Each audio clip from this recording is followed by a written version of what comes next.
Hey, I'm so glad you're here.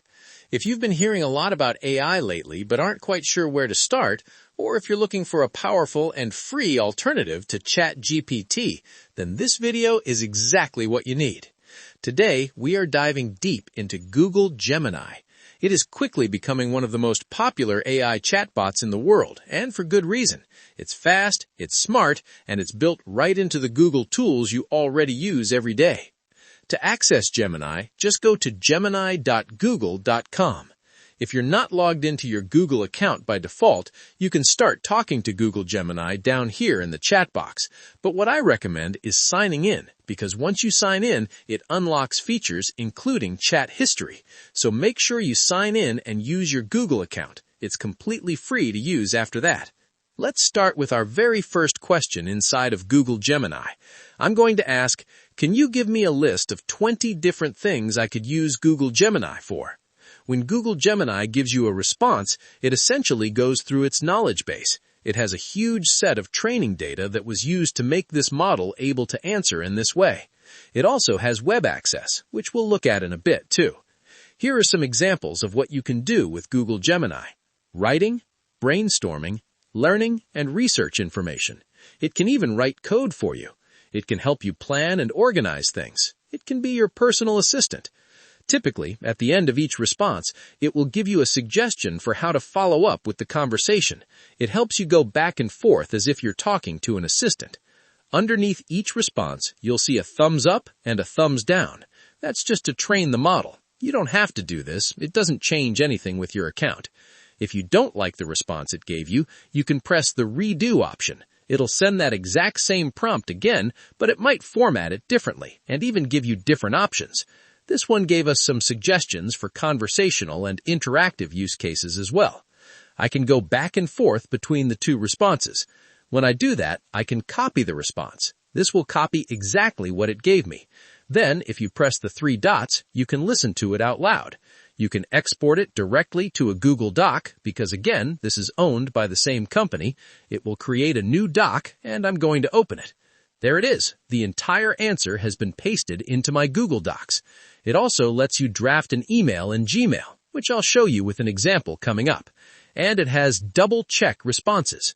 Again, since this is owned by Google, it can perform a Google search to provide resources. With a question like this, it's using its training data and not the internet, so it's not relevant here. But for fact-checking things that need it, I'll show you an example in a moment.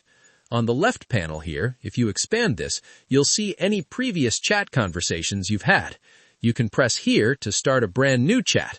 Typically, every time you switch conversations, have a new question, a new topic, or a new writing task, you should always start a brand new chat so it doesn't get confused with what you were talking about before. As I mentioned, Google Gemini can also search the web when necessary. Sometimes it uses internal training data. Sometimes it has to search the web. You don't have to make that decision. It will make that decision on its own in the background. For example, if I say, "What's in the news today?" The today part requires an internet search because information it already knows is usually a bit out of date. It pulls in information directly from today, and you'll see these little link icons that take you to the exact source. You can see all the sources it pulled information from. Sometimes if I ask a question, like, "What's the best way to sign up for Google Gemini?" it gives me a response, and one thing I can do is click this to double-check the response. It will basically do a normal Google search to cross-reference the answer it gave me. Because AI doesn't work exactly like a Google search, it may occasionally make up answers. That's called hallucination, which has been a problem with these types of AI models for a long time. So we sometimes want to make sure we double-check the answer. This option is only available inside of Google Gemini as part of the Google ecosystem. For our next example, I'm going to show you how to use this to write email drafts. The prompt is going to be really simple. I need you to write an email to a potential client about my product or service. This is where you want to explain things with as much detail as possible. Briefly explain the benefits and conclude with a simple call to action. You can see this wrote things in a completely different way. It basically created a template for us because our prompt did not have anything specific in it. It creates placeholders that we can easily change. This mode is called Canvas mode, and it's great for writing because you have formatting options.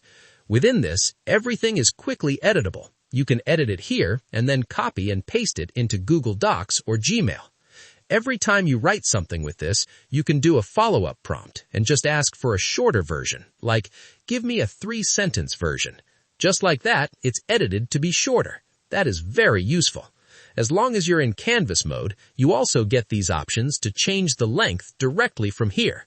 If you want it shorter or very long, you can quickly just click one of these options and expand it. Now, let's go ahead and write a blog post. I'm writing a blog post. You would describe your topic, in this case, generative AI. Find and summarize 3 to 5 relevant and credible sources on this topic so I can refer to them and make sure it's getting the information from the places I want. Based on your findings, create a detailed outline for this blog. We'll go ahead and send this out. Usually, when you're asking for a prompt that requires writing, it decides to use Canvas mode on its own. Just like that, we got ourselves a really nice outline with different sections and bullet points related to our topic. Using Gemini for research is also one of the best ways to use it. I could use a prompt like this.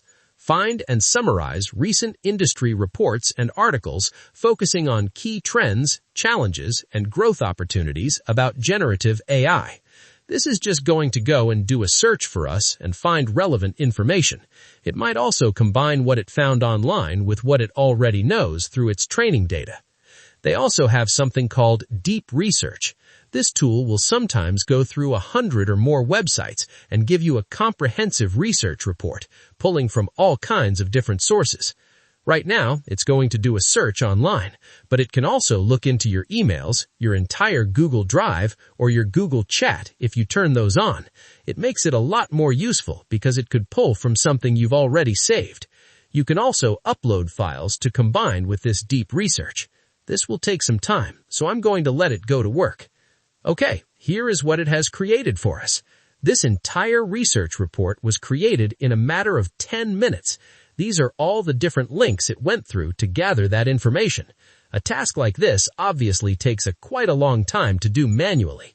You can also easily share the content. If you press share, it creates a shareable link that you can send to anyone. You could also directly export it to Google Docs, which is actually my favorite way to do it. An interesting option with this is it will let you create things directly from here, like a web page, infographics, quizzes, or flashcards.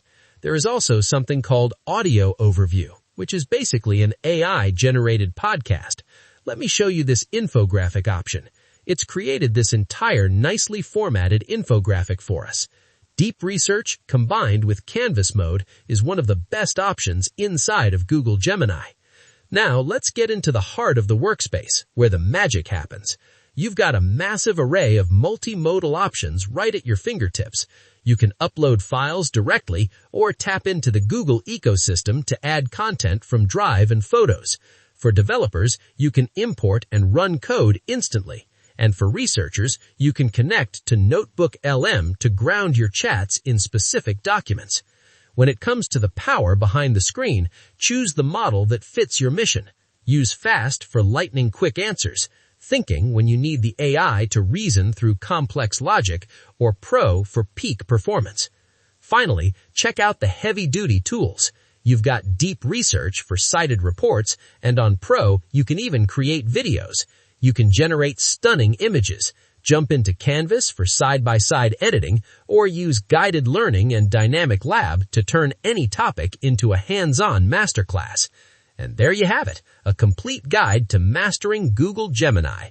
If this video helped you out, hit that like button and subscribe so you don't miss our next deep dive into the latest AI tools. Thanks for watching, and I'll see you in the next one.